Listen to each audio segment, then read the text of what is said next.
കൂട്ടുകാരെ എല്ലാവർക്കും പുതിയ വീഡിയോയിലേക്ക് സ്വാഗതം. ഇന്നൊരു കറിയുടെ റെസിപ്പിയാണ് കേട്ടോ.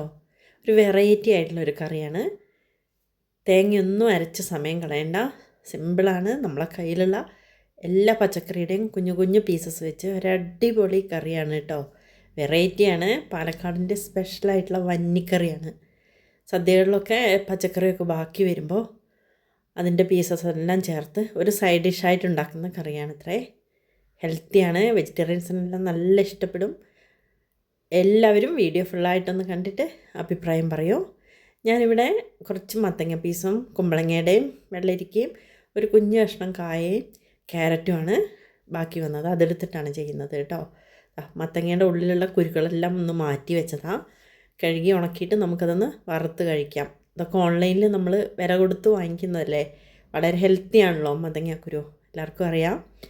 അതൊന്ന് ഉണക്കി മാറ്റി വെക്കാം കേട്ടോ. സമയം കിട്ടുമ്പോൾ നമുക്ക് വറുത്ത് കഴിക്കാം, ഒന്നും കളയണ്ട കേട്ടോ.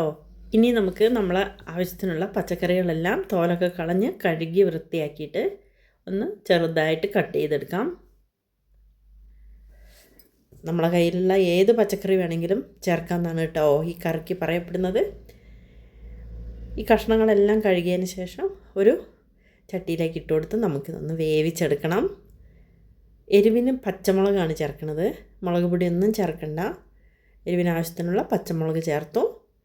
പിന്നെ ഒരു കളറിന് ഒരല്പം മഞ്ഞൾപ്പൊടിയും കൂടി ചേർത്തിട്ട് പാകത്തിന് വെള്ളം ഒഴിച്ച് നമുക്കിതൊന്ന് വേവിക്കാനായിട്ട് വെക്കാം. കൂടുതൽ വെള്ളമൊന്നും ഒഴിക്കണ്ട കേട്ടോ. കൂട്ടുകാരെല്ലാവരും വീഡിയോ ലൈക്ക് ചെയ്ത് കാണണേ. സബ്സ്ക്രൈബ് ചെയ്യാത്തവർ ചെയ്യാൻ മറക്കല്ലേ. കൂടെ ബെല്ലൈക്കൺ കൂടി ഒന്ന് പ്രസ് ചെയ്ത് ഓൾ ഓപ്ഷനും കൂടി ഒന്ന് പ്രസ് ചെയ്തേക്കണേ. ഞാനിടുന്ന വീഡിയോയുടെ നോട്ടിഫിക്കേഷൻ എല്ലാവർക്കും കിട്ടാൻ വേണ്ടിയിട്ടാണേ. ഈ കഷ്ണങ്ങളിൽ പാകത്തിന് വെള്ളം ഒഴിച്ച് മഞ്ഞൾപ്പൊടിയും ഇട്ടിട്ടാണ് നമ്മൾ വേവിക്കാനായിട്ട് വെക്കുന്നത്. എരിവിനും പച്ചമുളകും ഒന്ന് തിളച്ചതിന് ശേഷം ഉപ്പ് ചേർത്ത് കൊടുക്കാം കേട്ടോ. ഒരുമിച്ച് വേണമെങ്കിലും ചേർക്കാം. ഞാനൊന്ന് തിളച്ച് വന്നപ്പം അല്പം ഉപ്പും കൂടി ചേർത്ത് വീണ്ടും നന്നായിട്ടൊന്ന് വേവാനായിട്ട് വെച്ചു. പെട്ടെന്ന് തന്നെ വേവും. നല്ല കട്ടിയുള്ള പീസസ് ഒന്നും ഇല്ലല്ലോ. ഇതാ പെട്ടെന്ന് തന്നെ വെന്തിട്ടുണ്ട്. നല്ലപോലെ വെന്തതിന് ശേഷം സ്റ്റൗ ഓഫ് ചെയ്ത് നമുക്കിതൊന്ന് തണിയാനായിട്ട് വെക്കാം. ഇതിലേക്ക് നമ്മൾ തൈര് കലക്കിയിട്ടാണ് ഒഴിച്ചു കൊടുക്കുന്നത് കേട്ടോ. കട്ട തൈരല്ല, നന്നായിട്ടൊന്ന് ഉടച്ചിട്ടാണ് ഞാനിത് ചേർക്കുന്നത്. അപ്പോൾ ഒന്ന് പിരിഞ്ഞൊന്നും വരണ്ട, അതിന് വേണ്ടിയിട്ടാണ് കുറച്ച് സമയം തണിയട്ടെ എന്ന് പറഞ്ഞത്. ചട്ടിയിലല്ലേ വേവിച്ചിട്ടുള്ളത്, അപ്പോൾ ഒന്ന് തണിഞ്ഞ് വരട്ടെ. എല്ലാം തണിഞ്ഞ് വന്നതിന് ശേഷം ഒരു കപ്പിൽ ഒരല്പം തൈരെടുത്ത് നന്നായിട്ടൊന്ന് അടിച്ചു. ഒന്ന് മിക്സിയിലൊന്ന് ജസ്റ്റ് അടിച്ചതിന് ശേഷമാണ് കേട്ടോ. മോരും ചേർക്കുന്നവരുണ്ട്. ഞാൻ ഇങ്ങനെ കുറച്ച് തൈര് അടിച്ച് ചേർക്കുമ്പോൾ നല്ല രുചിയായിട്ട് തോന്നുന്നു. ഒന്ന് മിക്സ് ചെയ്ത് വെക്കാം. നല്ലപോലെ ഒന്ന് മിക്സ് ചെയ്ത് അതിലേക്ക് തൈരിൻ്റെ പുളിപ്പും എല്ലാം ചേർന്ന് പിടിക്കുമ്പോൾ ഒരു പ്രത്യേക ടേസ്റ്റ് ഉണ്ട്. എളുപ്പമാണ്.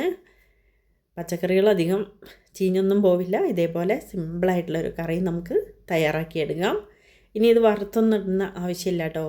കുറച്ച് കറിവേപ്പില നന്നായിട്ടൊന്ന് വിതറി വെളിച്ചെണ്ണയും ഒഴിച്ചു കൊടുത്താൽ മതി. പാലക്കാട് സ്പെഷ്യൽ വന്നിക്കറി ഇവിടെ റെഡി ആയിട്ടുണ്ട്. എല്ലാവരും ഉണ്ടാക്കി നോക്കൂ. വളരെ ഈസി അല്ലേ. നിങ്ങളുടെ അഭിപ്രായം പറയണേ. വീണ്ടും നമുക്ക് മറ്റൊരു വീഡിയോയുമായി കാണാം കേട്ടോ.